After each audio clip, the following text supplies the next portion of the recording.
Hey guys, SpyGuy22 here again. This time I am trying to show you guys the value of laning, soaking, just kind of how important it is to have one person in each lane at the start of a game. So this is the Dragonshire map, and in this map, basically what happens is you have these two shrines that you need to capture, and what happens is typically people just start going straight for these camps, and the middle lane becomes a little empty. In this situation, you're going to see we're a little bit behind.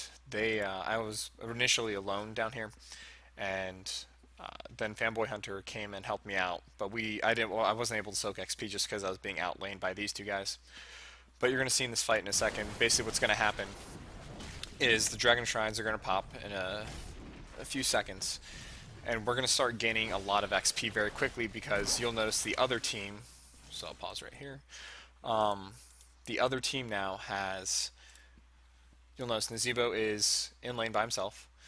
We still have Vala and Raynor up top soaking XP. And now they have three in the bottom, but because we're still in the XP radius, we're still getting it. And just watch how quickly this bar goes. So you can see right now we're gaining it at a much substantial or faster rate just because we have Nazebo in that middle lane. This trend is going to continue for the next couple of minutes, and what's going to happen is we're going to be able to hit our talents first, which means in these early fights we're able to gain a little bit more of an advantage, which is a big deal.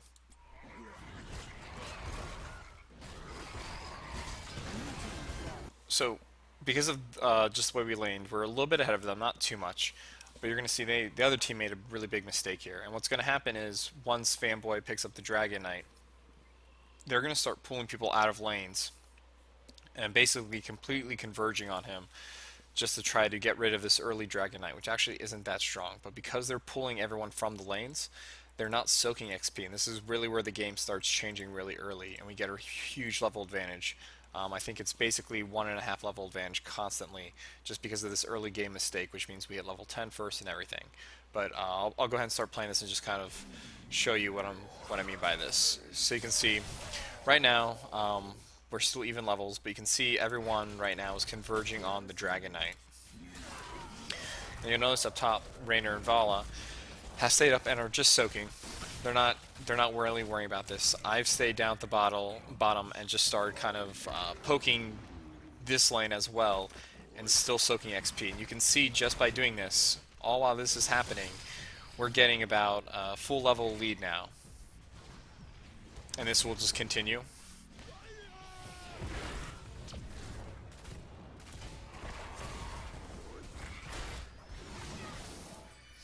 At this point, they did decide, our team did decide to kind of drop down and start helping out with the fight here. But you can see at this point we've established a one-level lead just from not really what we were doing, but from the other team backing off and stopping the soak in the early game. So you can see now, we kind of got caught here, once again, kind of like a mistake, is we kept fighting over this bottom lane, which is very important. I'll explain why later. But we pulled no one in the middle. If we just had someone in the middle, we keep soaking experience.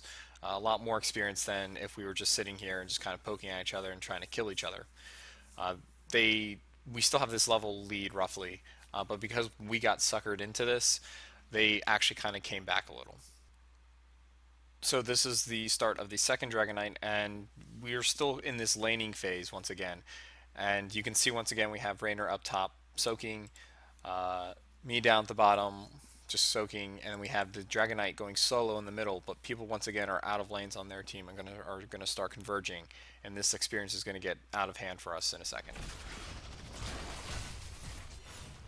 So if you're just watching the bar and how quickly it grows, you'll notice ours is going much, much faster than their ours. Which once again, once we hit this level 10 advantage, it's a huge, huge level up gain in terms of this. So this is the end of the laning phase, if you will. Once you hit level 10, you should really stop focusing on it. And what I'm trying to show you here is just kind of the Raynor has literally stayed in lane the entire game, and sometimes you'll get called out, like, help with team fight and all this other stuff, but Raynor's been doing a great job, and he's giving us such a huge advantage with this. We're basically 2 levels ahead, and for the next 2 levels, they can't team fight us because we have our level 10 heroics. I've been doing my job down here, just trying to pick away at this lane, and then in the middle, we've just been keep applying this pressure with a couple of forts.